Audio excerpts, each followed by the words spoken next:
Shalom, novamente um pouquinho com vocês neste Shabbat para comentar a paraxá da semana, com tantas outras parashot na Torá, com muitos pontos interessantes. A paraxá da semana é Bo, quer dizer, vá, neste caso, Êxodos 10, 1 ao 13, 16. A Ptará vai ser Jeremias, 46, do 13 ao 28. E a Nova Aliança escolhemos a leitura de João 19, 31 a 37 e Atos 13, 16 e 17. A paraxá desta semana marca um ponto muito importante na história do judaísmo, que é a saída do Egito. Mas como todos os eventos importantes na Torá, tudo isto tem várias caras, digamos assim, várias vertentes e várias linhas importantes.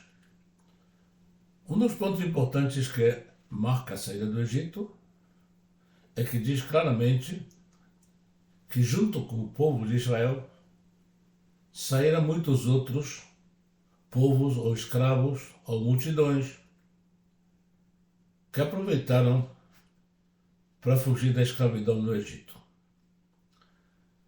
O Egito, como sempre, tinha água durante séculos e séculos. Cada vez que nas regiões em volta era um período de sequia, um período ruim, com falta de chuvas, diferentes tribos, o que inclui os israelitas, iam para o Egito porque ali sabia que tinha água o ano inteiro. E como aconteceu com os israelitas, muitos deles acabam sendo escravos dos egípcios. Então, nesse momento específico, quando depois de sofrer todas as pragas, o faraó decide liberar o povo de Israel, tem muitos que aproveitam, como a gente diz no Brasil, para pegar carona. O problema com esta multidão, ou este monte de pessoas que não são judeus e se juntam a eles para fugir ao deserto, é obviamente que eles estão levando também o elemento de idolatria, já que são tribos que acreditam numa série de deuses, cada um ou cada grupo com seu deus diferente. E na verdade, todas essas tribos ou países ou nações que têm em volta consideram o Deus de Israel como um Deus mais, quer dizer, é o Deus do povo de Israel, exatamente como tem os deuses dos egípcios, os deuses dos amoritas e assim para frente. Até tal ponto que nós vemos mais tarde que o sogro de Moisés, Jetro, oferece um sacrifício ao Deus de Israel.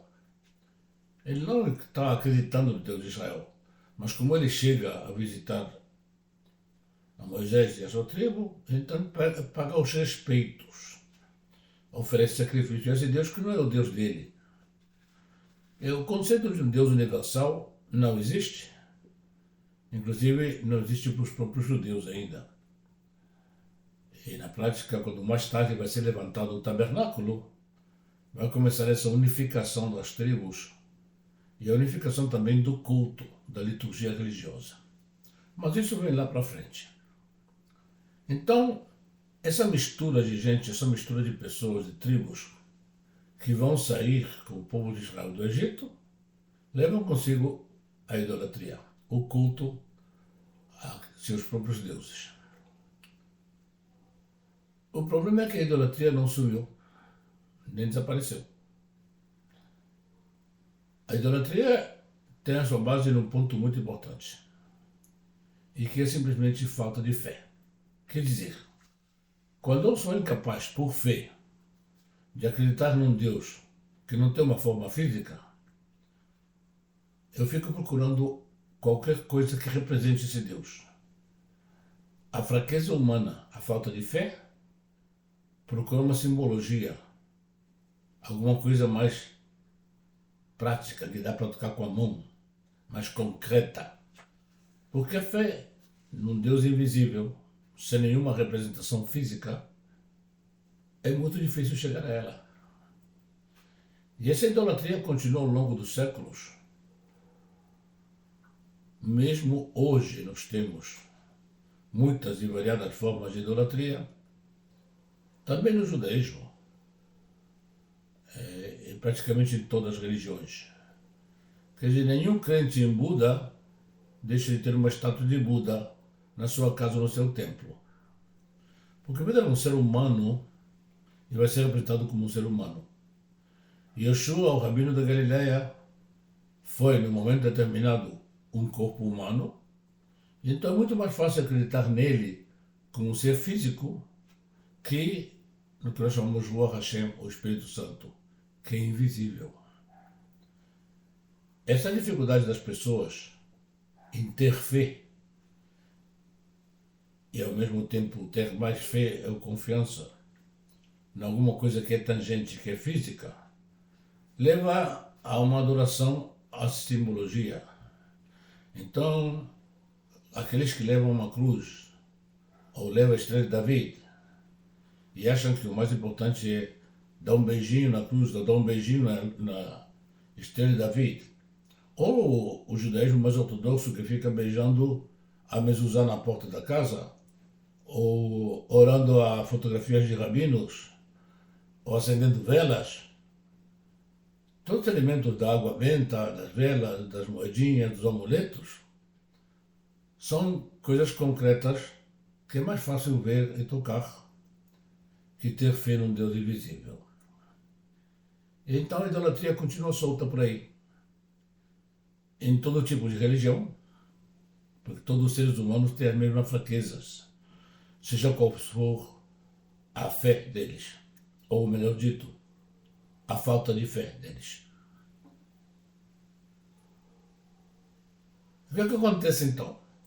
Chegamos às vezes a coisas que são realmente ridículas. Eu vou dar um pequeno exemplo, mas vocês conhecem muitas coisas que são parecidas. Um ano determinado eu tive a palavra em Feira de Santana, e quando o pastor amigo meu veio me procurar na pousada onde eu estava tendo um ataque de riso que eu não conseguia parar. Eu estava rindo histericamente. E ele ficou me olhando, mas o que aconteceu com o senhor? O que houve? Eu não conseguia explicar. Eu tinha visto um programa esse dia de manhã na televisão, no qual uma igreja, chamemos assim, explicava que tinha pastores dessa comunidade, dessa igreja, que tinham sido ungidos com óleo santo, e depois de uma semana de ter a cabeça ungida com óleo santo, eles lavavam esse óleo todos juntos num recipiente, e as pessoas que comprassem uma garrafinha desse óleo que tinha estado na cabeça dos pastores uma semana, seria abençoada com a sabedoria dos pastores. Vocês imaginam qual deve ser a cor dessa água depois de uma semana? E que tipo de bênção essa água pode trazer? Quer dizer, é uma coisa absurda, ridícula. E eu não conseguia parar de rir. Porque, obviamente, tudo isso nada tem a ver com Yeshua, nada tem a ver com a Bíblia, nada tem a ver com fé, ou melhor dito, tem a ver unicamente com falta de fé. E a idolatria está por aí solta. Temos que entender que uma liturgia não é a mesma coisa que uma idolatria. O que é que significa? Se você utiliza uma série de símbolos para encaminhar as pessoas na direção da mensagem, é perfeitamente válido. Em outras palavras, se vai ser um canto de louvor, se vão ser danças davídicas, uma forma de adorar, pode ser bonito, mais ou menos bonito, cada um de acordo com o teu gosto pessoal. Mas a liturgia são atos de adoração ao Senhor, que é reconhecido como um ser invisível, todo-poderoso, e não é necessariamente ter na frente dessa comunidade uma cruz ou uma estrela de David. Se você beija a Torá, está beijando num culto, é parte do culto, é parte da liturgia. Se você fica o dia inteiro levantando a Bíblia e beijando a Bíblia, você não tem mais fé ou menos fé, porque os teus atos são importantes, o teu jeito de viver é importante, e não quantos beijos por dia você deu na Bíblia. Estamos enfrentando o problema de idolatria todos os dias em todas as comunidades. E não há dúvida alguma que tem muitas igrejas ou comunidades ou sinagogas que prestam muita mais atenção ao luxo, à apresentação bonita, à dimensão do edifício, à riqueza da vestimenta do pastor, do que realmente ao conteúdo. Voltamos realmente a uma frase que eu utilizo muito, que as pessoas se preocupam muito pela embalagem e se preocupam muito pouco pelo conteúdo. E como eu já disse muitas vezes, os melhores momentos que eu tive de dar a palavra, sempre foram lugares mais humildes e menos presuntuosos. Yoshua entrou em Jerusalém num burrinho e não num carro branco com 4 cavalos brancos, o que ele poderia ter feito facilmente se assim quisesse. Esse problema de idolatria, junto com falta de humildade, na prática leva muitos líderes a quebrar a lei, porque na verdade não estão dando importância à lei, estão dando importância como eles se apresentam com paletó e gravata, ou falando politicamente, ou dando uma série de entrevistas no rádio, na televisão, e falando de dízimos e de ofrendas, 20 vezes mais do que falam de explicar a palavra da Bíblia. Então vamos pensar um pouquinho mais nisso. E no Shabbat Shalom para todos.